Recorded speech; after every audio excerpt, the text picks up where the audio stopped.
Ladies and gentlemen, welcome to the greatest thing on the internet today. Welcome to Murph and Sully's Youth Athletics Podcast. All right, we'll go with it. The greatest thing. Woo! Ladies and gentlemen, welcome to the show. I am your co-host, Mr. Ed Sullivan, aka Sully, and I am joined by Dan Murphy, aka Murph. And boy, Murph, do we have a special show for our viewers tonight. I am excited. Tonight, we are going to talk about something that is rarely done at the middle school level. We are going to talk about live streaming sporting events. Yes. Like it. Love it. So, just a little context. Tonight we are interviewing Mr. Charlie Williams, who's affiliated with the school that we work with. And Charlie is the patriarch, what would I call him? The Dr. James Naismith of the KCA Sports Network. Murph, do you know what KCA stands for? I do. What does it stand for, Murph? Night. Go Knights! It's nighttime! Yeah!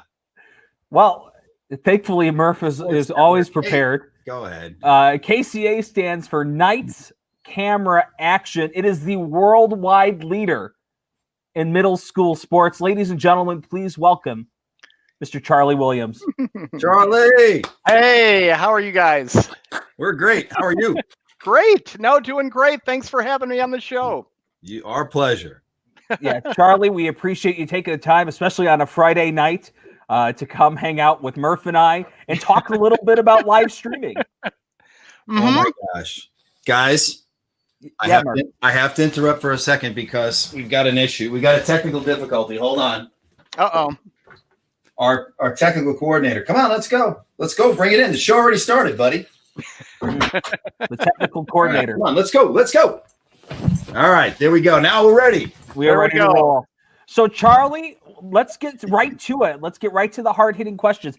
How did your live streaming journey for your school begin? I would say when this all started, it started with, when COVID started and it's, it became apparent that people weren't going to be able to gather. We weren't doing sports for a long time, but what we started doing not right away, but within the first several weeks, we started doing like church services, and our church, sent out a notice who's willing to volunteer to do live streaming of church services. And, I'm a technology guy. I do computer programming for a living. I do computer work. And I'm like, okay, I don't know anything about it, but I could figure it out. And, the more I thought about it, I've always kind of been interested in, I've been a sports fan all my life, but I've also sort of appreciated like the production aspects of it. Like if there's cool graphics on the screen, hey, that's cool what they did, or they show a replay, a few angles of a replay or super slow motion.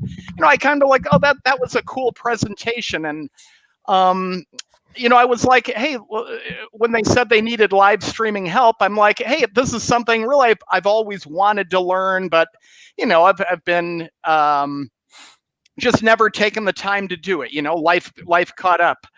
And this was an opportunity to do it. So it was really, church streaming services. And it really, the more we did it, the more kind of applicable it is to a lot of the things we do in sports, because, it's a live event. There's a lot to capture from different places, but yeah, that's really how we got started.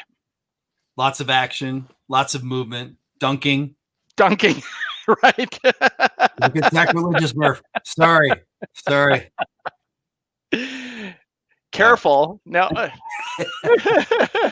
Timing how long the sermon is, right? Live statistics. We would never do that. No. Never. No.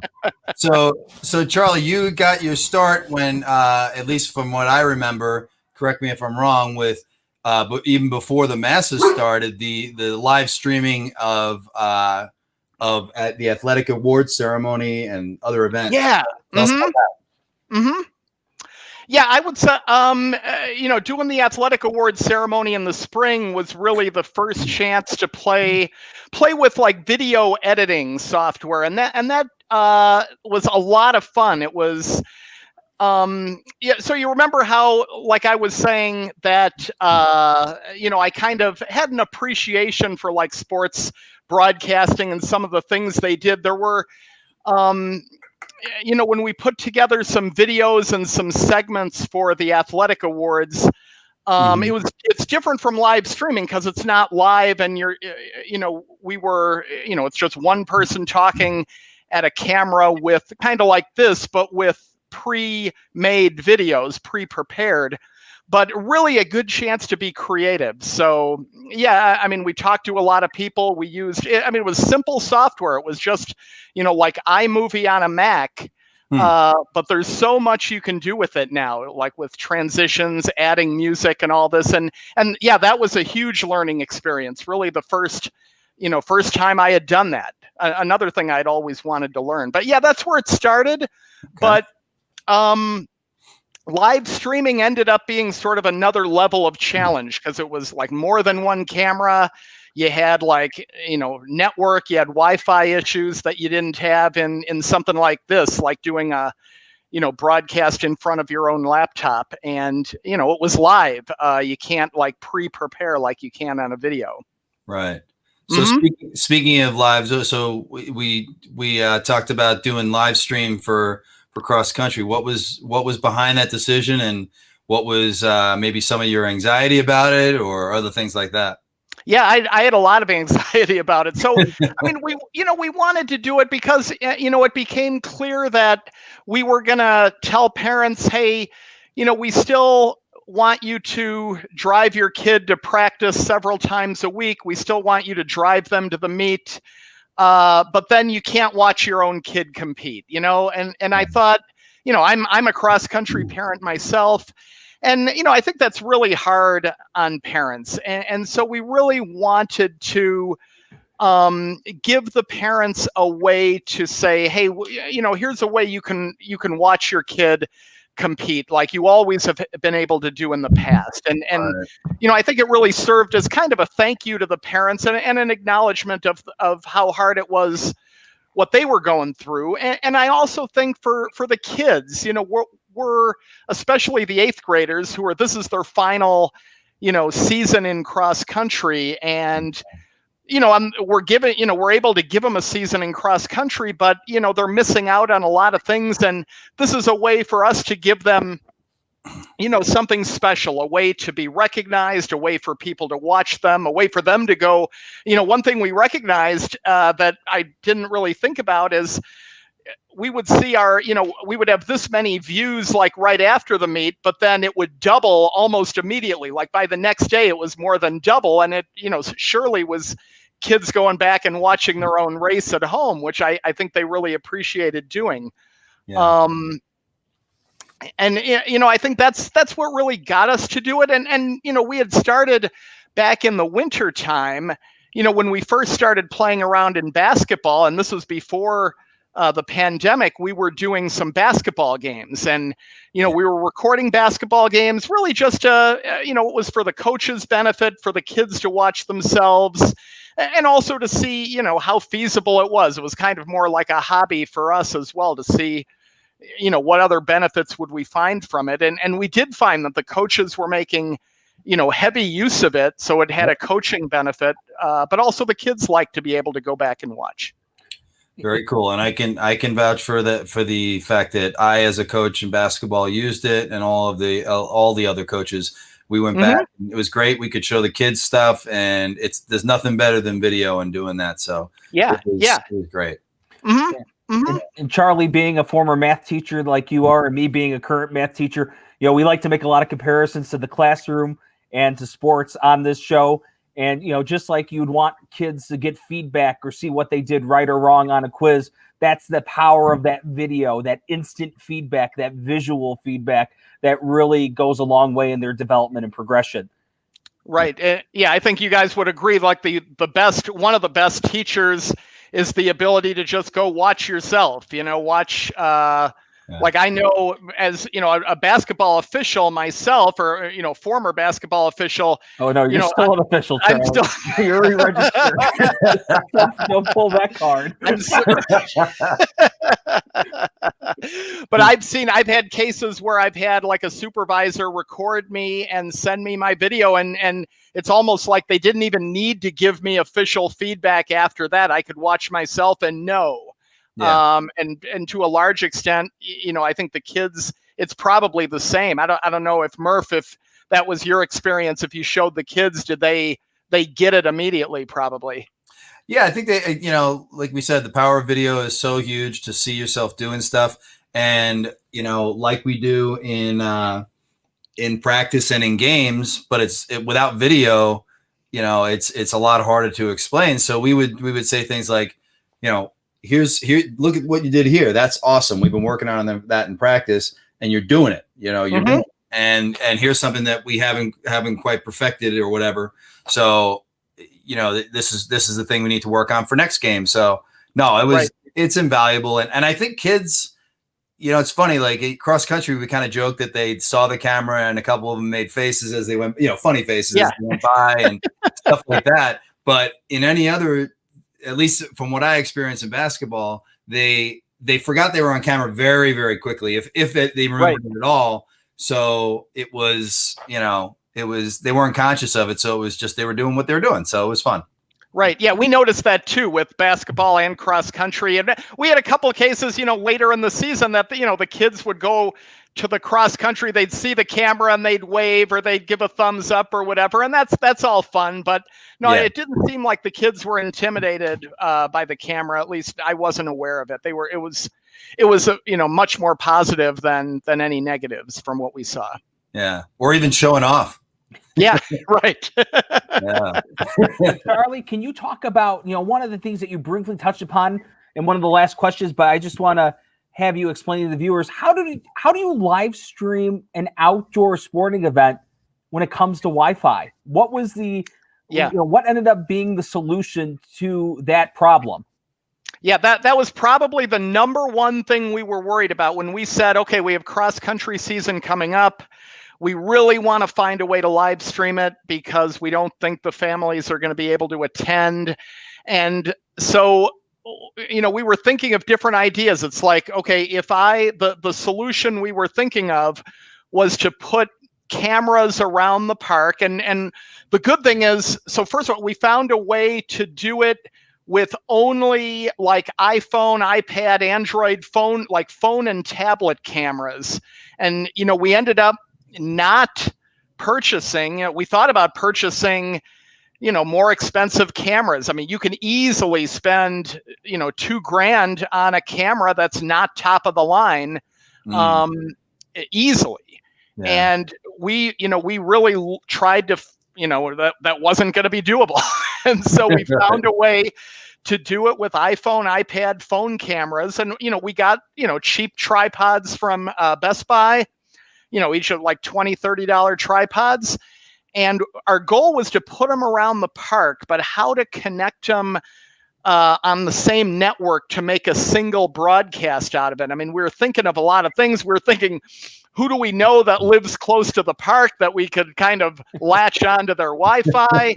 We thought about, there was a big water slide in the park where we were. And so it had a big water slide tower. Could we put something up there to sort of be the master Wi-Fi? Everybody can, we explored a lot of options and we ended up going with the solution which is the same as what we're using for this broadcast, where we could have every device connect to the cell network on its own.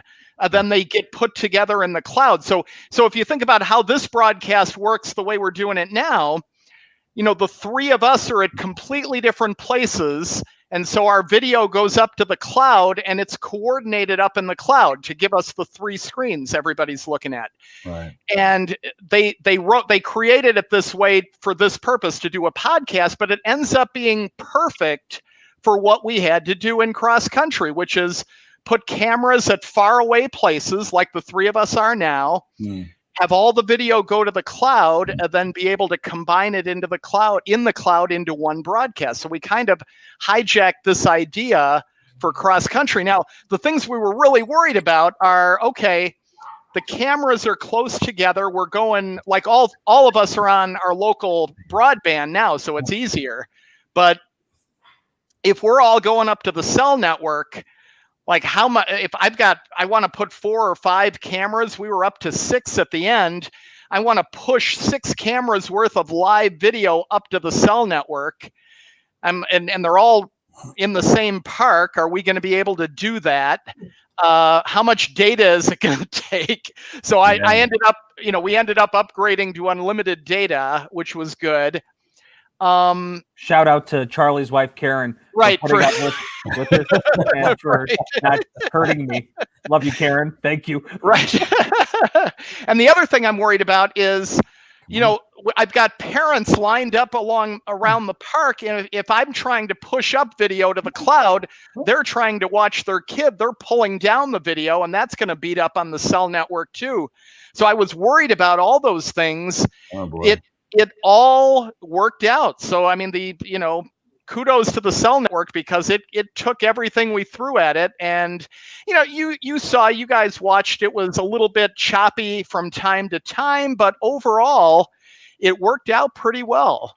Like, we were able to get a decent broadcast. So it went straight to the cell network, and I'd recommend that. So again, I think my theme for anybody watching who wants to, who's thinking about this, is there were definitely a list of things we had to deal with, but it ended up being easier than we thought. And like, easy's not the right word, but there were a lot of, it was achievable, and we started easy and we got a little bit better. We added something every week to make it a little bit better. Yeah. We started really easy. Charlie, you talk about how we needed, cellular devices. We needed iPads, tripods. What other equipment went into, it's meet day, and you're packing your van the night before. What's going into the back of your van to make a 4-hour outdoor cross-country meet happen? Yeah. Okay. So it starts with prayers for no rain. We did get rain. We got rain once, and we had to stop the broadcast partway through, and that's okay. That's the reality of an outdoor event. Yep. But so what we had, I think we did it with 2 iPads, 3 iPhones, and an Android phone. So it's kind of, we were scavenging.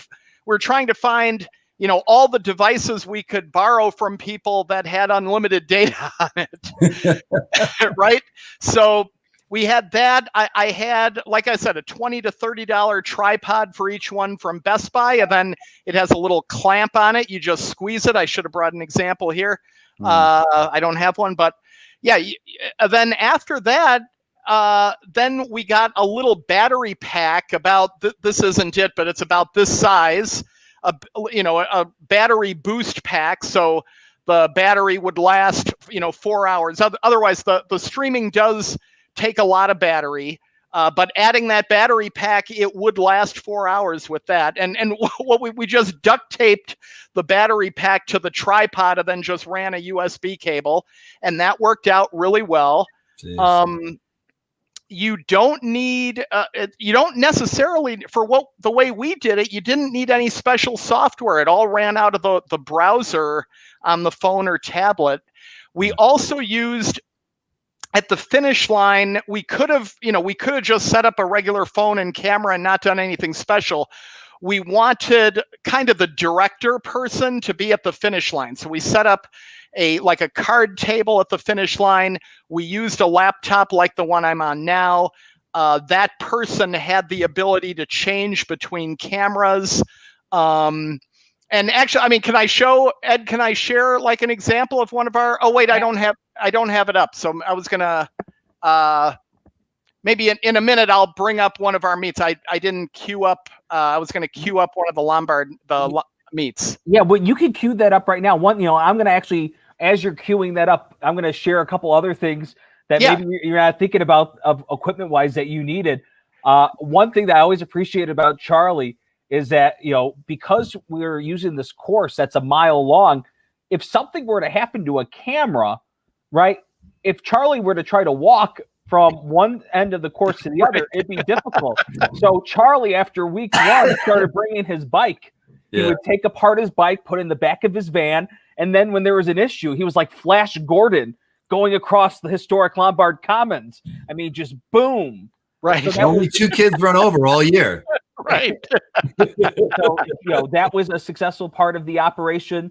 Having walkie-talkies to communicate with the staff. And we're going to talk about how many people it took to make it happen, but that was a valuable part. The only thing that Charlie always forgot that, I know he regretted was he never brought a chair, which, he'd always be like, I forgot my chair again. So, but, from an equipment perspective, when you throw in the devices, the tripods, the battery packs, you throw in the walkie-talkies and all the different things that Charlie needs to make, it's, the back of his van was filled up. So, but it's doable. It's manageable. Well, one of the things we didn't talk about, we talked about one bit of rain that we battled, but also the heat and the cold. We had both. So how about that? Right. No, I'd say, we had the heat, I think early in the year, maybe one of the first 2 meets was really hot. Yeah. And it actually, it was easy to work on, but it made the batteries die a lot faster, actually. Yeah. And this is when we were still trying to figure out how long would a battery last. I think we might have missed like half of the last race or something, which I felt really bad about. But the batteries, in the heat or the cold, the batteries won't last as long. So we learned that the hard way. It was also, for part of the morning, if it was a really sunny morning and the kids are coming right out of the sun. So the finish line camera, they're right in the sun. They're coming in as silhouettes. We had to play with the angle to get it just right. So that took some timing to get it right. But yeah, so, as a director, we had a card table at the end, like Ed said, with a bicycle, so I could ride around the park and fix stuff, and that really came in handy. But, we had, it was cool. Like I said, we got a little bit better every week. We started with a few cameras, and it was really simple. Over time, we learned to add some graphics. Ed, you want me to show? I got it queued up. You want me to show? Charlie, you have free reign on this podcast. Whenever you want to share something, you don't have to ask. You do it, my friend. Charlie, that rule doesn't even apply to me. Right. Well, right. We have to go through the censoring process, Murph. Exactly. Right. So is this on? Can we see it? Yep. Yeah, there we go. So this is just before a meet. This is, something we got a little better at every week. So, we started with a few cameras. We added maybe a couple of cameras at certain points during the year. We added these graphics, and even the graphics, it looks like, some people have said they look really complicated to do. Really, probably 30 years ago, they would have been really hard to do. But now if you can do it on PowerPoint. We use a solution, a web-based thing called LucidPress, which is really good. But as long as you can make a picture that can be transparent, that's all this is like a graphic with part of it being transparent. And it's really easy to do. So like I said, it's for somebody starting in this, start easy with like one camera, and then, get ideas every week. I want to see, hey, can I do 2 cameras? Can I put some graphics on there? And, we got a little better at it every week. And then, later in the season, we figured out, I think it was probably the second or third week, we figured out how to do a running clock. That was kind of a trick that went beyond this platform. We had to do some cartwheels to get that. But I thought, people really liked that. Being able to see the clock, and here it is here, if you can see it. Yeah. But I think that makes it more like interactive for people. Like one thing that we really tried to do, and here you can see we got better at the multiple camera angles. Here's kids who are coming, right at us. Something somebody was asking, like, what's my, philosophy of how to put these broadcasts together. And, I thought about that. I like, I've always been kind of turned on by the idea of how to do the broadcast, like the technical challenges, the things you learn technically. But like, if you really think about it, like, what do you want to see, like, in a sports broadcast? Like, the technology is good. Think of the best sports broadcast, whether it's football or baseball or track or whatever your sport is. If you think about, what do you like best about the sport, a great sports broadcast? I don't think that's the number one thing. What I think it is, like think about a Pixar movie. Do you guys like Pixar movies? Yeah, of course. Okay, so if you think about, ask yourself, and people out there, ask yourself, why do you love Pixar movies? So now Pixar, they were like innovators. They were revolutionary in using technology to make animation and movies. And like they set the bar so much higher. But I would argue that that's not why you love Pixar movies. I think you love Pixar movies because of how they tell a story. Mm-hmm. The way they tell the story, they're showing you faces, they're showing you emotion, the way that the movement, it's like you can relate and you can really see how people are feeling and you can see the story develop. And so, when we did this, I really wanted to do stuff like what we're doing in this middle camera. We're giving you a long angle to the runner, right? So we're all of these, even the runners that are finishing now, we're trying to give you the faces of the runners so you can see them struggling to the finish, right? Mm-hmm. You can see them here. You get a long view of the runner coming to the finish line. You can really see her, that she was struggling as she made the turn, but she found something in her to do that sprint, right? Mm-hmm. I think that's the story you want to see. And like, one of the things I looked at, and I'm going to share one other thing. Where am I going to go? I don't have it. But I was like, I was looking at baseball broadcasts and like the World Series last year, and maybe I'll cue it up in a little bit. But what you can see is they show you, they have the score box here, and they have slow motion, and they have base cam, and they have K zone, strike zone, and all that stuff. But if you watch a baseball game, what they keep going back to is like they zoom in on the pitcher's face and how focused they are. They zoom in on the batter's face. They really want you to get into, how the players are feeling and how focused they are. And I think telling that story, making it like a human story, is really, I think, what makes it special for people watching. Yeah, I agree. Seeing that effort. Especially when you can track a student athlete throughout the course of a race.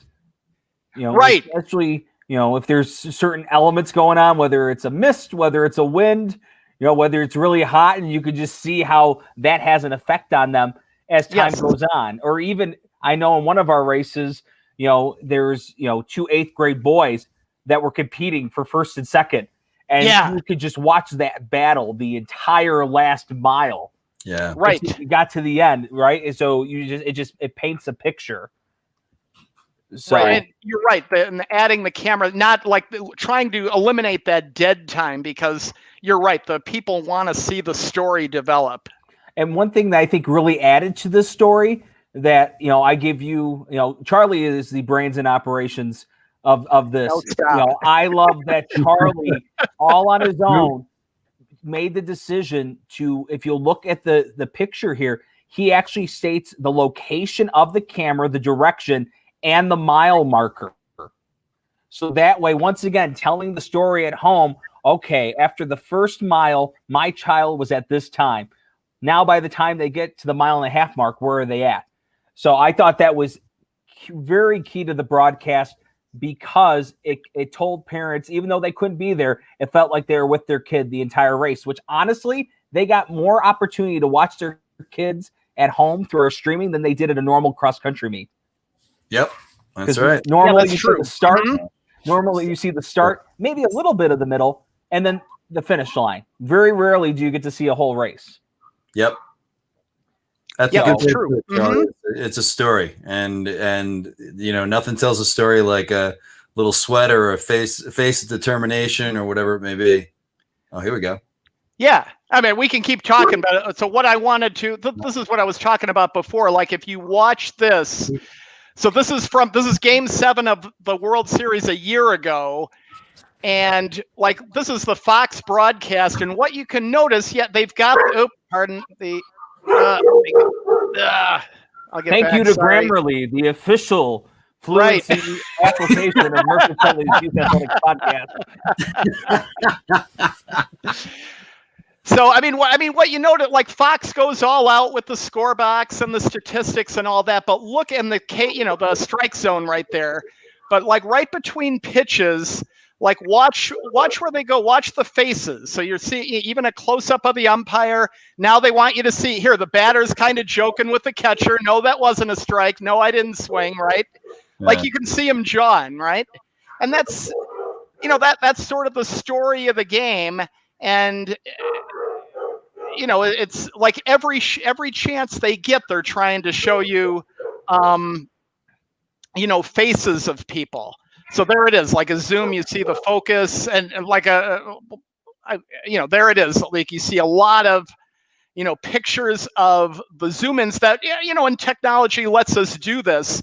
But I think that's what, that's what sports broadcasts, pay attention to that in sports broadcasts. I think Fox and the other broadcasters, they've figured out that's you want to see the dugout cheering, you want to see the batter celebrating, right? Like you feel it. It's much more than a ball hitting a bat. It's much more than the number going up on the score, right? It's how that pitcher feels, disappointed. It's how they're fired up when it happens. So that's I guess that's probably all I wanted to say about that. But that's what I have in mind, and I think the more we can do with that, that's what the parents are going to feel about their kid, and that's what you want when you see a sporting event. That's really what you connect to, right? More than like the physical skill, it's really how people use their physical skill, and that's what makes it a metaphor for life, right? Very cool. Absolutely. So how many people does it take to pull off a pious event? I mean, I guess depending on the event, but let's maybe start with cross country or just leave it at that. But yeah, so we had we had one person on every camera, so we had 6 cameras. We had like I was the 7th person, sort of sitting in the director's chair. We had, Jason was our start and finish line guy. He was our roaming camera. And I really think that added a lot. We didn't do that on the first day, but I think, he was at I showed that in the first clip from the cross country that, he would go around the starting line. He would show close-ups of the kids' faces, let them say hi, show them, doing their warm-up jog back and forth. And then, he would go to the finish line and see him. So he was our roaming camera. Then we also had somebody, some weeks we had somebody at home, and what we would have the coaches do is take a picture of their like timesheets from the kids who finished. We would have them send it to somebody at home. 1 week it was Ed, it was your brother. Another week it was my son. And at home, like they would make slides and they could upload it to me. They could send it to me at the park and we could show it, we could show live results. So we had somebody at home doing results for the last few weeks. And then ahead of time, is when we did the graphics. So it was either me or, one of my sons, sometimes both of my sons working on the graphics. So that was something probably the, at least 2 or 3 days ahead of time. We probably spent, at least 2 to 3 hours a week, before the day preparing the graphics and getting ready. Wow. Yeah. So that's also go ahead, dependent. That's also dependent on coaches sending in their information and filling out their forms on time. Right. So on a different topic, who would you say was your best volunteer cameraman besides me? Because I don't want you to be biased. No, don't. Let's not answer that. I was just trying to. I'm not going to answer that. No. Okay. We appreciate your discussion, Charlie, because we don't have any. Right. Well, and I will say this, one of the things being the starter for these meets that I had to do a really good job of was, and when I'm saying this, I'm not trying to compliment myself. It is, and I keep it a family show. I always do, but I do like to joke around. And it's remembering that, hey, if all these workers are on walkie-talkies, I have to make sure that if the broadcast is live and they can, because once again, keeping the volume on the camera on is telling a story. So it's reminding me that I of course I have to remain professional on the walkie-talkie. Mm-hmm. Yeah, and I would say that was, like we were talking about challenge. Wi-Fi was a challenge. We had some other challenges, but you're right. I didn't think of that, but it's absolutely a challenge that we wanted to keep the sound on to help tell the story. You hear even without parents there, you had kids cheering each other on. You had a few coaches at the finish line cheering them on. You had at the start line, you had kids getting excited. But you also had all your camera people had walkie-talkies on them. So they were hearing announcements. And, I was thinking about that for broadcasters, that must be a real problem that they spend a lot of time thinking about and solving that you don't think of as a viewer because they do a really good job in hiding that from you. But I think a theme of one thing I learned is that, real broadcasters if they're doing their job well, they hide a lot of their issues from you. Like it's kind of like being a good referee. If you're doing your job as a referee, people don't notice you're there. Right. And same thing in broadcasting. I think if we're doing our job well, everybody's focus is on the event and their kids and what's happening, and they don't even think about what you're doing. And I think that's one of the things that's satisfying is to hear people talk about, if I heard parents who had watched the race on the live stream, they're talking about the race. Wasn't that an amazing race? I can't believe it was tied at the quarter-mile mark, and then, this kid pulled ahead, and they're telling that they can tell the story of the race, and they don't even realize the technical aspect of what went into bringing that to them because it's just natural to them. And that's probably one of the best compliments that I could get indirectly, right? Is that somebody enjoyed it without even noticing doing the meet. Yeah, I can say that from experience too, is that there was a lot of every race actually. We were all talking about, different aspects of the race, the race for first and second, the race for third and fourth, that kid stretching for time, whatever it is, you could follow it the whole way. The clock was instrumental in that too. So it was all great. And you're absolutely right. It's like after a while, even though all of us were involved to some extent, me more than Sully, because, he was busy blowing the starts. That was a big topic of conversation. So, and it was the story. So you did good, my friend. We're going to talk a little bit more later about just people that watch these broadcasts. But Charlie, you talk about your pre-race graphics. You talk about the location of the cameras. We talk about the finish line timing clock. Can you explain the special video features that you incorporated into your later broadcasts of the season?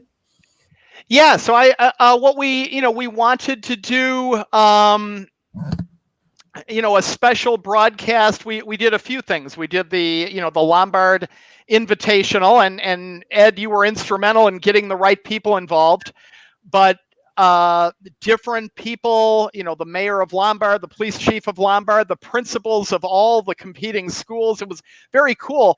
they all submitted like welcome videos and good luck videos to their students and everybody running the race.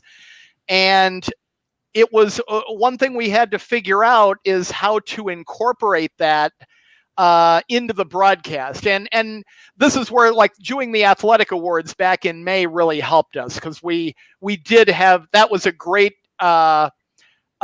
experiment in how to have, you know, a live program, but then, you know, switch periodically to a pre-planned and, you know, pre-produced video. Yeah. And the way we had to do it, you know, being that, you know, we were at a live event and not sitting at our house on our own laptop, made it a little bit of a different challenge than what we had for the athletic awards. There were some additional challenges, but mostly the same. So, but that was really cool. I mean, everybody who contributed video did just a great job with that. It was very heartfelt. And yeah, we had to do some preparation, but it was similar to what we did for the athletic awards. You know, we see it ahead of time. We got 5 videos. You know, you really try to make it as simple as you can for yourself on the day of. So, you know, we had like 5 or 6 videos before the date, glue them together into one, so that, you know, when the pressure's on event day, you're only starting one long video and then it finishes and then you're done. So that was a lesson learned, I think, from the athletic awards, Ed, when we did that. Yeah. You know, if you're going to show a few videos in a row, make it easy on yourself. Yeah. But no, you know, I think another thing that inspired me that you're making me think about is how willing people were to make content for us. Like, you know, we got the mayor of Lombard, we got all the principals. You know, the principals have a lot on their mind, especially right now. Yeah, keeping their school going with this pandemic. And all 3 of the participating principals made great video. We got 3 great videos from the principals for the event. You know, like I said, the mayor of Lombard, the police chief of Lombard, they got other stuff to worry about. They were very generous. When we did the athletic awards, we asked for photos from people. You know, people made commercials that were hilarious. People recorded audio and video segments. Just people really, the community aspect of this, I think, is probably one of the most important. You know, you think about your school is a community, your town is a community, and with the pandemic, everybody's at home. Everybody's supposed to be on their own, like cross country. Everybody's, you know, just let the kids compete. Everybody else stay away, right? But the video streaming is really, you know, one thing we can do, and it's not the same as being together in person, but it's one thing we can do to make people feel connected, you know? And I think that, you know, when we do church services, it's the same way. Make people feel connected to their community. You know, people, you know, why do you go to a sporting event? You go there for the athletics, you go there to cheer your team, but you also go for the group experience, you know? Yeah. There's something about, even if you watch every game on TV, when you go to a game, it's different. There's something you appreciate about being, you know, at the event, and the community's part of it. And I think that's an important thing we've been doing that people have it's really resonated with people. Very cool. Absolutely. And one other video that I want to shout out to you for, you know, oftentimes we talk about recognizing our 8th grade athletes, you know, giving them the proper send off. And, you know, Charlie, you want to talk about the video you did prior to the 8th graders final home race? Yeah, we got this ended up, I think, being really special. We got the 8th grade coaches from all the schools to send us, you know, photos, like 8th grade running photos of the kids. And, you know, most of the coaches recorded videos kind of introducing their kids for the race. And, you know, talking about, they could say anything they wanted. And they really talked about how the kid had progressed, their new achievements, you know, what they contributed to the team, how they had improved, something really unique to each kid. And I think the coaches did a fantastic job with that. And that ended up being a nice kind of capstone for the 8th graders final race. Again, you know, going back to, you know, hey, we've had to take some experiences away from the 8th graders, whereas this is something special that no eighth grade cross country team has had before that we were able to give them, is this. So that I was really happy. And I was really happy at the effort the coaches put into it. And what we were able to do, that ended up being special because of the coaches being really sincere about how they did it. And one thing I love about it too, and I know you can't see it, I got long sleeves on. I'm actually getting goosebumps right now because, it could be your son's an eighth grader, Charlie. Think about it, 15, 20 years from now, due to the power of the internet and the power of YouTube, your son's going to be able to go back with your grandson or granddaughter and show them his last cross-country race as an eighth grader and see that introduction and just have that lifelong memory. And that's a pretty cool thing. Mm-hmm. Thanks, so yeah. I told you I wouldn't cry today, and now No, all right, kidding aside, I would say the highest compliment I can pay about that is that the eighth graders felt special in the sense that they were honored, but they didn't feel special in the sense that it was different. You know what I mean? It was they were honored just like every other eighth grader was honored. So I think to me, that's the highest compliment is, kind of like we talked about the ref not being visible. It's like the kids didn't, they didn't really notice. They enjoyed it. So it was great. And it probably made it even more special for them because even though the parents could see them on video and they could talk through it, there is that slight difference, right? So the parents physically being there for that last event, I think made it even more powerful actually. So it was good stuff. Really good stuff. That's nice. Yeah, that's nice. Now, Murph, before you get into question number 11, I do want to share that once again, if you are listening at home, you are free to leave a comment and it could end up on the show. Jason Borjo, who was our roaming start line and, last 100-meter dash camera person, really enjoyed helping with the KCA, and Jason did an excellent job. Yes, he did. Mickey Hogan Janeski says, the old folks at home appreciate all of your hard work, Charlie. That's awesome. Mickey and Terry watched every meet, so one of our more dedicated fans. Jack Wozek, hi Uncle Jack. Administrative question: do you broadcast publicly or was it invitation only? Good question. Great question. Thank you for that. So we did, we talked about that. We ended up broadcasting publicly, and it was on Facebook Live. It was on YouTube. We did, so we thought about that. At the end of the day, we decided that, hey, whenever we've had cross country meets in the past, we didn't limit attendance, right? Anybody can come to a meet, anybody can come to the public parks where the meets happen. So we don't restrict in person. So we felt it was appropriate to put it on, to put it on a public broadcast. But that's an excellent question, and it is something we thought a lot about. If you watched our graphics, you'll notice that we always put kids' first name and last initial only.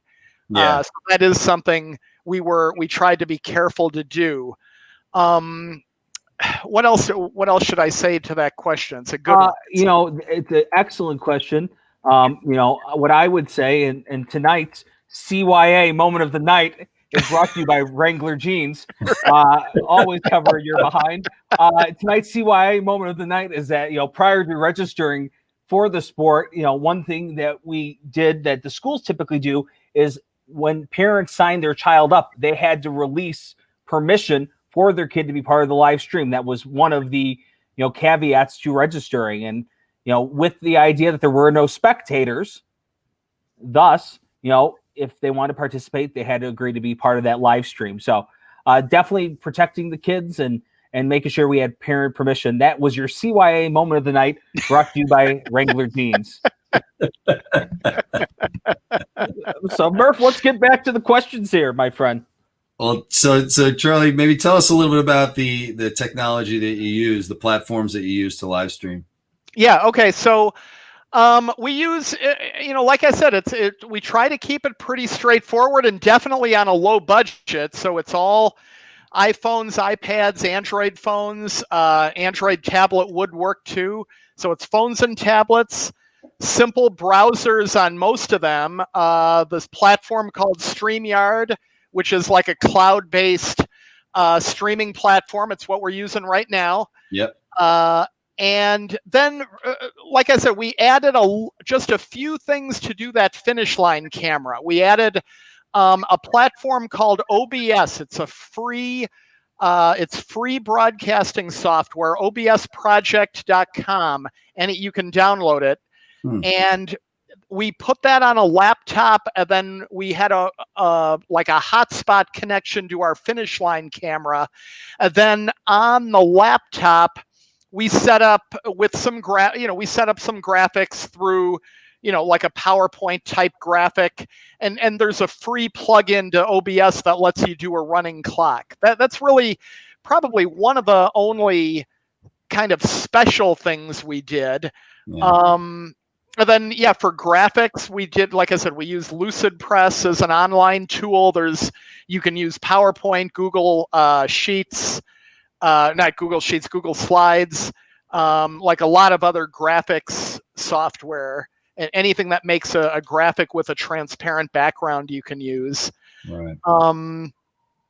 What else? What am I not? There's not much else than that. It ended up being cheap. Like I said, you could easily spend 10 to 20,000 to do this, and I'm sure.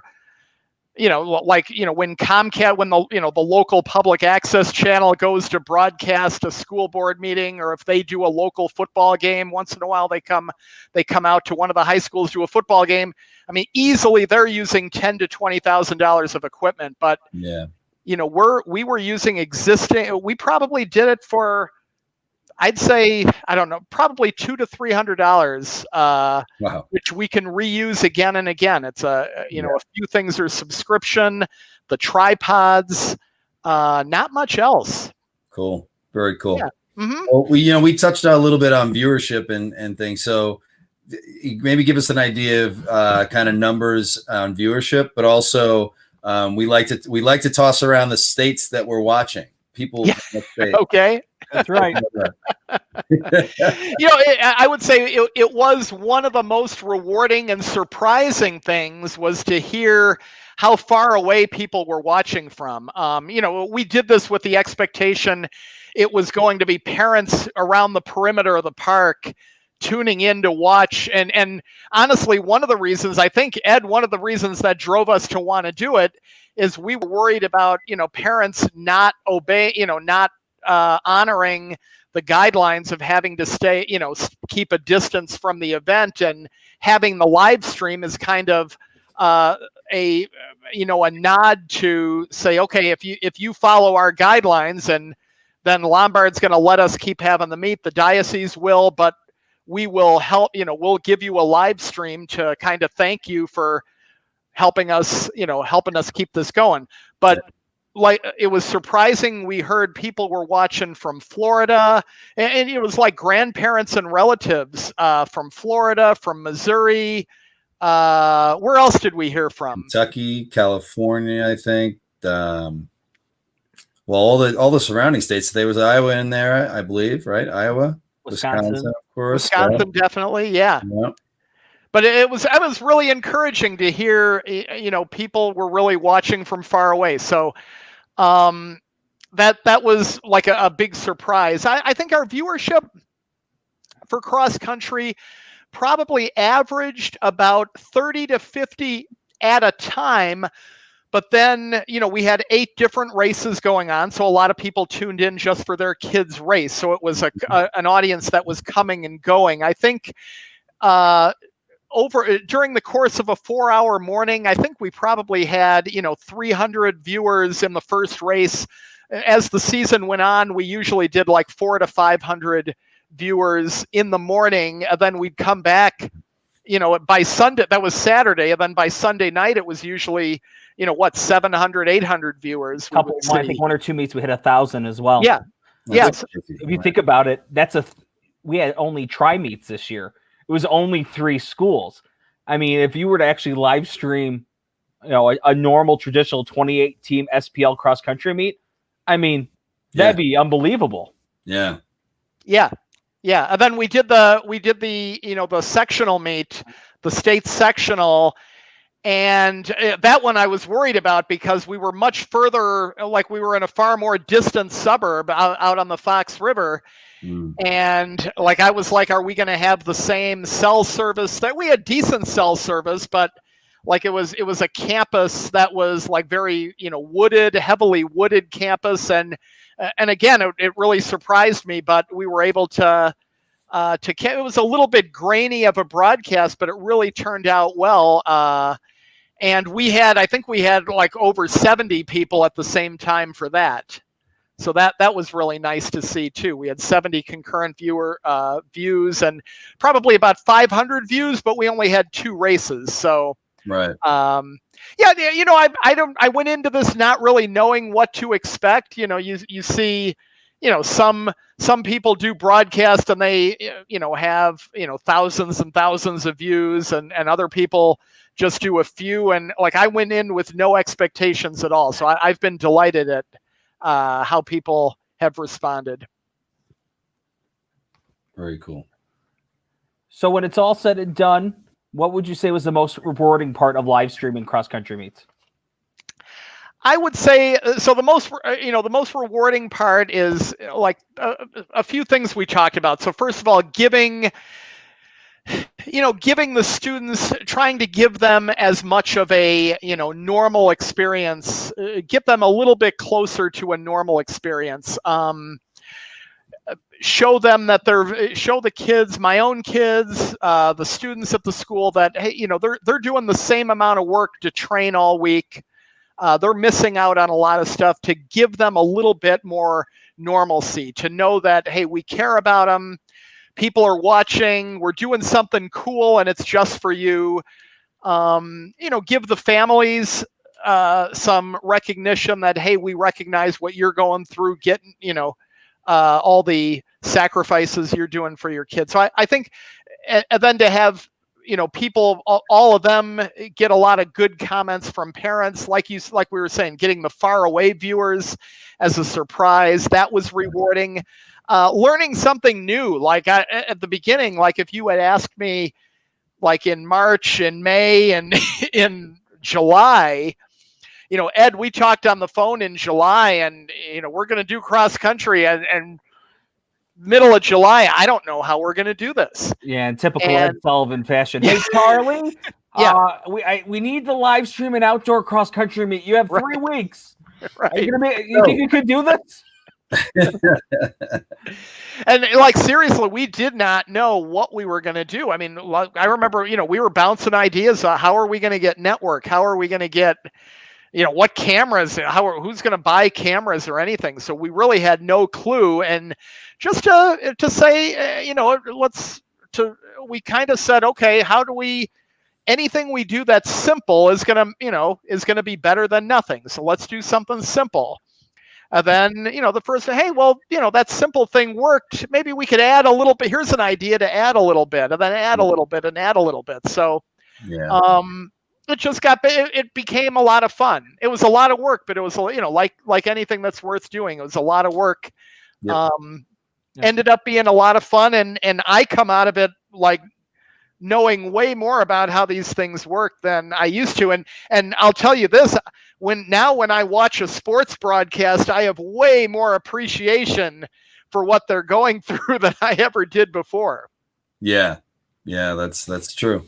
Yeah, true. And I was going to say, a couple other things just to close up on that. Kudos to Charlie. He streamed 7 cross country meets in a row on Saturdays. There was probably over half of those Saturdays where Charlie and I would then stream Sunday Mass. So, we'd be walking in Sunday morning, having just pulled off, an awesome broadcast for cross country. It's like, okay, now we gotta make this work for church. So kudos to Charlie for just the time and effort. And, one of the most rewarding things for me, and I know I shared them with Charlie as well, is you'd have people, I got cards from grandparents out of state thanking us, saying, hey, I've never gotten the opportunity to watch my grandchild compete before. I was able to see my grandchild because of you guys. Or even we're not going to show the video, but there's great footage out there of people recording grandparents watching their grandkids as they're finishing a race or they're neck and neck with someone, cheering at the television screen for their grandkid as if they were there. Yeah. And to me, it's just so cool. It goes back to the community piece that Charlie spoke of. And then the last two things I'll mention is that I had two major screw ups this season that really messed with Charlie. One was with copyright laws. So I went to this website and I wanted to create this awesome KCA Sports Network, like the Universal Globe. Dun, dun, dun, dun, dun, dun, dun, dun, dun. So I go back to see how many views we have after the race. And Charlie goes, yeah, the numbers were low. He goes, the schools were smaller. I got us copyrighted and blocked from Facebook for the day. Nice. So that was the first thing I messed up. And then at the IESA sectional, Charlie, puts together this excellent sports Emmy-worthy broadcast and is getting ready to show the award ceremony. I'm trying to take my cell phone back, and I end the broadcast on accident. Well, I'll tell you, I made far more mistakes than that. I heard made far more. What? Hey, Charlie. So what was the biggest mistake that nobody basically saw other than you? Just for fun. Good question. I mean, mistakes people did see, like a lot of times if we had the videos, I'd play the first minute of the video with no sound. I think people saw that. Yeah. A lot of times I'd show the graphics for the lineup for Team A while, Jason Borjo, if you're still watching, I felt so bad because Jason would go up to a team and I'd try to put up the graphics with the lineup for that team. And sometimes you're trying to look at them and you can't figure out what the teams have the same colors or whatever. And so I would put up the lineup for a team, but then I see Jason's got the camera and he's running, trying to, like Charlie's showing this team, and then we'd get there and I'd switch it. And of course, the next team I put up there is the team that's all the way on the other side of the field. So I'm making him go all the way over there. So Jason, I apologize for that. I know I did that a few times. Oh, that's funny. I remember I missed at the sectional. I forgot to start the clock. The clock was not connected to the official clock at all, like ESPN can do. And that's an idea for the future, but not yet. So my clock, I have to, I'm watching, I'm listening for the gun. I have to start the time myself. And, I didn't realize they were about to start. The gun goes off. And I missed starting the clock, and people are going to want the clock to be right. It's cross country. Thank you, Jason. So I'm running over the official timer. They had a timing company, so I'm running up to the guy, and I'm saying, count the time for me, and and he's, I'm sort of at his ear, and I'm like 15, 16, 17, and I'm running back to my laptop, trying to keep the time in my head, 18, 19, 20, and I'm trying to just set the time just right and get it back together. So that's probably a mistake. It worked out fine, but it worked out. But it was one of those goofy behind the scenes things. We had we had batteries run out on cameras here and there, so you would have long dead areas in the broadcast. What else happened? We also had, and it happens, one of our camera people accidentally was having a phone conversation and a couple non-Catholic school appropriate words were dropped.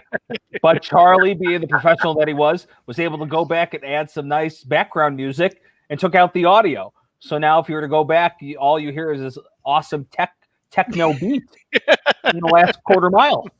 That was another skill we learned. So we haven't yet learned the 7-second delay on our broadcast, but I imagine you guys are going to need that sooner than I will, though. Yeah, right. I'll tell you, when the couple people texted me that there were swear words on the broadcast, I turned to Murph immediately and I go, "It wasn't me, right?" He goes, "No, you were good." I'm like, "Are you sure? Are you sure?" He goes, "Oh, I don't remember." I'm like, "Oh, It was an extended conversation, right? it was." Yeah. It wasn't just like, yeah, da, da, da, and you're like, oh, cut it off. Like, no, Right. it was not. So, Oh my gosh, that's but funny. cross But country, it's all good. We cleaned it up. Yep. a lot of great stuff there. We're going to switch gears here, Charlie. How difficult will live streaming basketball and volleyball be in comparison to cross country? What equipment and how many volunteers do you think you'll need compared to what you did here with cross country? I'm hoping that, with what we've learned from streaming cross country and streaming mass, that, I'm hoping it won't be too bad. I think we, think about volleyball. It's a closed space. It's all pretty much right in front of you. You've got Wi-Fi in the building. The Wi-Fi in the building should be better than it ever has been because they've been teaching out of the gym, right? So the Wi-Fi is upgraded to support like 60 kids in class, and on a volleyball day, I'm going to be the only one who needs it. So I actually have high hopes for basketball and volleyball. And what I think is going to be fun is that because, we've solved a lot of problems, I'm hoping we can experiment with some fun stuff, incorporate a scoreboard on the screen. Maybe we put the actual scoreboard as a picture-in-picture. Maybe we try to do like the ESPN thing and have a scoreboard, on the bottom of the screen all the time. And maybe we even try to tie it to our scoreboard, and that, for basketball, who knows? But you could even do stuff like if I could take an iPhone camera and find a way to mount it up on the, up behind the glass and show your free throw shooter through the glass shooting, right? I like that. That stuff, if you think about like 20, 30 years ago, like that was something only ESPN could ever do. But now, if you can get a ladder up there, the equipment is there to do it. You can do it That's yourself. hard to find, right? No, you can do it. No. Well, it's not the ladder that's the problem. It's the people who climb it. Right. Well, and I think also, Charlie, kind of tying back the mass, we have now this technology that Charlie found, this device called a Motu that connects directly to the speaker. So that way you can hear, whether it's the priest or the deacon, whoever's doing the readings, clearly through your broadcast. For us, we love to play music in our gym. We do PA announcements for big events like 8th grade nights and, Volley for the Cure. We can connect that to the broadcast. And, if you're at home or you're in Kentucky or California, it doesn't matter. You can actually feel like you're in the gym. And I think that's powerful. Yeah. And like one thing I'd like to do, I'd like to even have commentary, I think, for the broadcast. I think that would, if you had the right person doing it, like I think you need the right person. But like a commentator could really add something, kind of like somebody you're sitting next to at the game, right? Yeah. And ideally a coach or parent who knows a little bit about the kids. The other thing I want to do with basketball and volleyball, once COVID is over, is like get the kids involved too. I think there's now that we've learned a sort of baseline level of knowledge. I've seen how much my own kids have learned by being involved in this, and I think there's a real opportunity for the educational side of this. For get the students involved.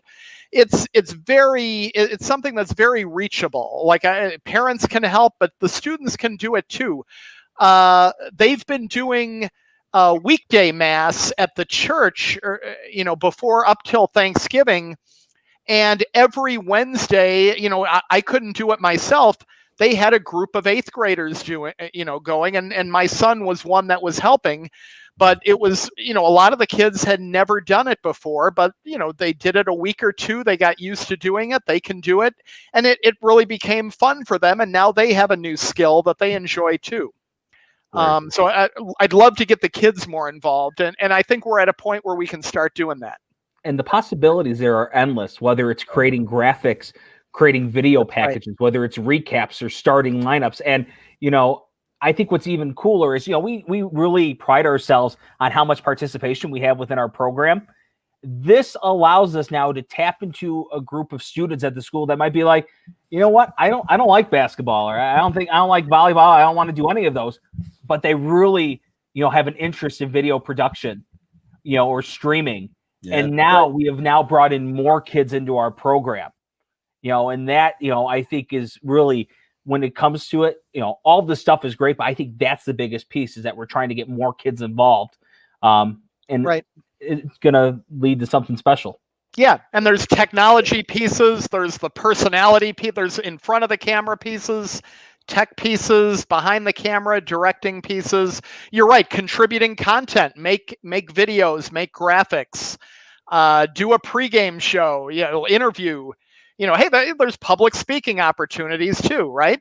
Interview the coach, interview players, do a postgame show, do video editing to put highlights together, and we'll show that. Make a commercial, go around town, and I would say I'd bring that up too, like something we really haven't taken advantage of, and we might. I don't know if we will or not, but we will. There's a fundraising aspect to it as well. Mm-hmm. Like as it gets more popular, there's involve the community. You can do announcements of school fundraising things. You can do commercials, and and a lot of the companies and organizations that's already want to support your school, this gives them a way to do it. And I think streaming is like, we have a fairly small audience so far, but it's going to grow. This is only going to get more popular. Charlie, you have to do it. A lot of people from our school are watching this. I need you to share the 2 company ideas that you had for basketball broadcast. Do you remember them? I don't. Now, give me the companies. Oh, the Wickstrom Chevrolet drive of the game. Very good. What was the other one?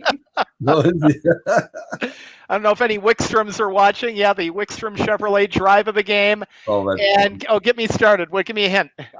3 seconds in the lane. Oh, I remember we did it. I don't remember. Points in the paint, brought to you by Skibco Painting. Right. That's right. So, the possibilities are endless. I'm telling you right now, whether it's post-game KCA player of the game or a live looking at concessions, right? Chef Mike is showing you how to make loaded tater tots. I mean, right. The content possibilities are endless. They really are. Before Murph asks his next question, share a couple comments. Mickey Hogan Janeski says, I like that idea. Mount a camera on the backboards. Mm-hmm. We have Jason Alsobrook watching, saying, great broadcast, great job. Thank you all for your hard work. Thank you, Jason. All right, thanks for watching. Mary Beth Noonan Stahl. Hi, Dan. Love your shirt. Let's go Friars. Go Friars, yeah. Coach Teddy, love the idea of getting the kids involved. Having more opportunities for kids to learn their strengths is always a good thing for their life's journey. Very cool. Absolutely. Murph, go ahead. So tell us about track and field. That's, all the events that you have in track and field, and trying to capture that. That's going to be a challenge, I got to think. So probably the biggest challenge, right? So how do you figure you're going to pull this one off? Yeah. So I think track and field is probably going to be the hardest one. And because it's outdoor, we have the outdoor factor. On the one hand, it's a little more contained than cross country. It's on a track, but what gets you about that is the simultaneous events. Well, the simultaneous events are the hard thing. You got field events, you got multiple field events, and you got track events going on at the same time. So, I mean, all I can think of so far is that we might have to have like either multiple channels at once or tape delay it and do one event live and the other's tape delay. So probably has to be one of those 2 things. Smart. Yeah. So, I mean, if we do it live, we could try doing it live and just see if, again, the question is, can I push all that video from multiple live events up to the cell network at the same time? But I probably can. Like the cell network has actually impressed me during cross country, the power of it. So, yeah. I think it's going to have to be one of those things. We also need more people like educated, need more people with more experience to do it. It's going to be a sort of a jump up in the knowledge of our like camera people, because with multiple events, like in cross country, I can be the director and I just need people pointing cameras the right way, right? But now that I have multiple independent events, I need kind of a director at every station, right? Because I can only be watching one of them. I can watch the runners on the track, but somebody else has to know what they're doing for high jump. Somebody else has to, and I'm probably going to make graphics for here's your high jump competitors in a graphic, and somebody's going to have to know how to put that on the screen there while I'm doing the graphics for the track runners, right? So I really have to boost. I'm going to have to do more training of people. It's a good thing. I'm going to have to do, training, like running a clock. Now, like tenths of a second is important, and getting a clock right. But I think we can get that. It is almost like 6 separate broadcasts. It is, yeah. I think that's going to be the challenge, is that, you essentially have 6 separate broadcasts going at the same time. Yeah. And I'll tell you what else I want, for technology. I'm going to share my screen again, because this makes me think that the technology I want you to buy for me, Ed, is the track, the camera on the track, like this, the camera that's on right now, which is moving with the runners. Like, I think this is really cool for track. If you understand that, it's the camera that's out here. I don't know if you can't see my mouse arrow, but it's on this green track outside. You can see my mouse arrow? Yes, sir. So there's a track out here that the camera moves on and follows the runners. And that's what I want. That's what I want. Could you put your mouse along the track and run it along the track in the same direction as the runners? Just for a sec there. Like here? Here, let me. Like put it on that. I'm sorry, not on the track, but on the track of the camera, and have it run move it in the same direction as the runners. Say again what you need. So put the mouse on the camera track, like in the even with the last runner, and then run it along the track. I'm picturing Sully, for all those people who can see it, running along the side with a camera. Right. Hey, that's a much more economical option. Ed, I think you could do it. Yeah, especially when I pass out and the only thing you can see is the camera looking up at the sky. Right. Because I've either tripped or run out of breath. Yes. Runners, go on the outside lane and say hi to Sully. This is why I need a golf cart. A fast one. Right. So anyway, that's sort of my technology idea for Trek. Very cool. Whenever you get that tuition increase for $2,000 families, right, you know what it's going for. Right. Track and field, baby. I'm sure parents are really happy to hear that. Absolutely. Yeah. By the way, that is not what's happening. We are not increasing tuition. No. Well, we have, if there's any other questions in the chat, now is the time to throw it out. We are going to throw a last question to Charlie. Charlie, what is the best advice that you can give middle schools that are looking to begin live streaming events? I think the best advice is that the number one thing I would say is that when you think about, could I live stream a sporting event, just on the surface, it really sounds intimidating. To me, it sounded really intimidating at first, but I would say, start simple. I think, Facebook Live and or YouTube Live are, free platforms. It's not hard to get set up. Feel free to, contact me, contact Ed, right back on this podcast. And I am more than happy to share everything that we did. There's nothing I want to keep a secret. But I'd say that's the number one thing. It's very achievable. You can use cameras that you already have. People can be carrying them if you want. The like I said, Facebook Live is free. YouTube Live is free. We use StreamYard, which is a small subscription fee. Per month. You can. There are small upgrades you can do for for lower costs, like cheap tripods, subscriptions to a simple graphics service, or a streaming service, which are a little bit up. A lot of free software you can download, a lot of free YouTube videos and other resources you can get. If you want to spend the money, you can, and you'll get a much clearer picture, a much better experience. Definitely, there's money you can spend, but there's a lot you can do for zero cost or low cost, and just start very simple, like one camera on Facebook Live. All you do is log on to Facebook and say go, and then build from there. Say, hey, that worked well. What's the next thing I might want to try? Hey, try putting a graphic there.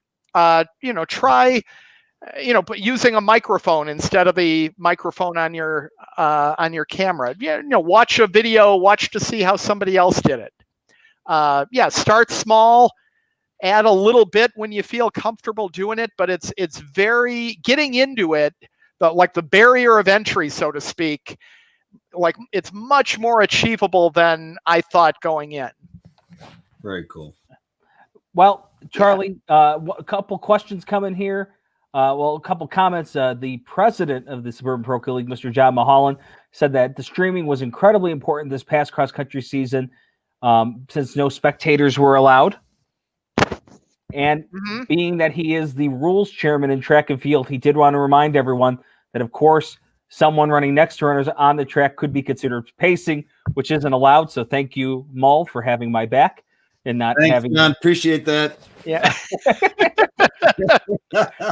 John also asked you to mention that the IESA, the Illinois Elementary School Association, currently has a GoFundMe going. It's the governing body of middle school sports in the state that provides a lot of great memories and opportunities for student athletes. And because they can't have live events right now, they're struggling. So if you go to GoFundMe and search for the IESA GoFundMe page, please check that out. Charlie, one last question coming from concession stand extraordinaire, Mr. Mike Pollock, who was very clutch at providing us with backup batteries. Yes, he was. Thank you, Mike. And he is the best at giving us feedback, letting us know what looked good or what to, he was curious if the possibility of GoPros. What is the challenge with GoPros? With GoPros, I'll say, full disclosure, I haven't used GoPros much. Can you live stream from a GoPro or just record? That's what I don't. I'm sure. That's a good question. Yeah, that I don't know. I know.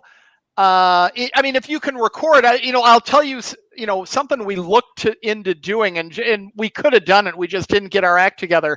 Like, I wanted to use a drone and sort of get a flyover of the cross country course, and have somebody narrate, like before we started the race, say, and here's what our course is, here's the course the runners are going to be on, and have the drone video fly over. But that isn't something we could do live. We actually thought of, could we have the drone in the air during the race and give an overhead view of the race? But the drone that I had access to wasn't able to do a live stream. It could only record video. That would have been cool. The GoPro, I'd have to learn more. Certainly we could take recorded video. Let's say if you wanted to have like a GoPro record sort of a trip around the course, and then record that ahead of time, show it before the race, and say, here's what your racers today are going to be encountering, right? I think that would be really cool. And you'd probably run it in at a fast pace to, maybe slow it down to show a big hill or certain features. Right. But yeah. Murph, do you have anything else for Charlie? No, I think we covered it pretty well, and I enjoyed participating in it to the small extent I did, and didn't hopefully mess too much up. And I was not the person on the phone, so I just want to be clear about that. And that person is also not invited to be the broadcaster for any of the events as well. But no, I think we covered everything well. And I'll just say, Thank you, Charlie. Thank you, everybody who participated. Thank you to Karen, of course, as well, and the boys. And I'm really excited, I have to say, about the idea that grandparents and aunts and uncles can now see their nieces, nephews, grandchildren and stuff like that participate in stuff.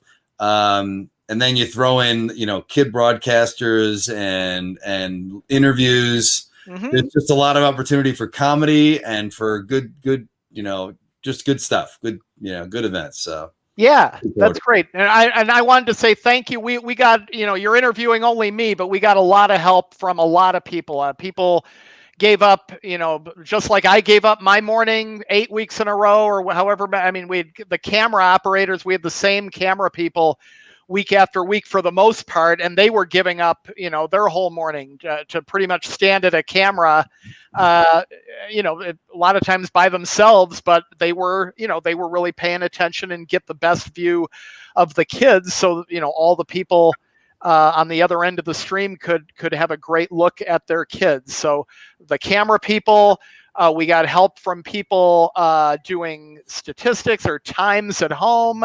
My own kids and a few others did graphics. Like all the people who contributed content feedback, we got great feedback from people to make it better all the time. Ideas from people on how to do power better, what technology to use better, how to move cameras around. And get a better view. So, I mean, a lot of people contribute, and all the people who made videos for us and other content. I will say that to do a good job, if you really want to do a good job, you can spend a lot of time on it. Making a 90-second video could easily take 2 hours, right? Yeah. It's fun, but it's also, it can be really time consuming, but in a good way sometimes. Yeah. Well, thank you, Charlie, for your insight and your knowledge. This would not be possible without you and all your hard work and effort. Once again, streaming provides that opportunity to connect to the community and to grow and develop the brand and give kids lifelong memories. Charlie, before I let you go, do you know what tomorrow is? What's tomorrow's date? Tomorrow is 12/12. Do you know what's so special about 12/12, Charlie? I don't. We'd like to wish Murph a happy birthday. Happy birthday, Murph. It's a big one. It's a big one. So, and I can't read it. Does it say 10? So for everyone that's watching at home, or if you're listening to this, if you get a chance, make sure to send Murph an email. He won't read it. A text message or a Facebook message. He will read his text. He will. And happy birthday, Murph. Thank you. I appreciate it, buddy. So for the patriarch of the KCA Sports Network, Mr. Charlie Williams, and the man that puts the boom boom into your heart, the birthday boy, Mr. Dan Murphy, I'm Ed Sullivan saying we'll see you next time on Murph and Sully's Youth Athletics Podcast. Peace. All right.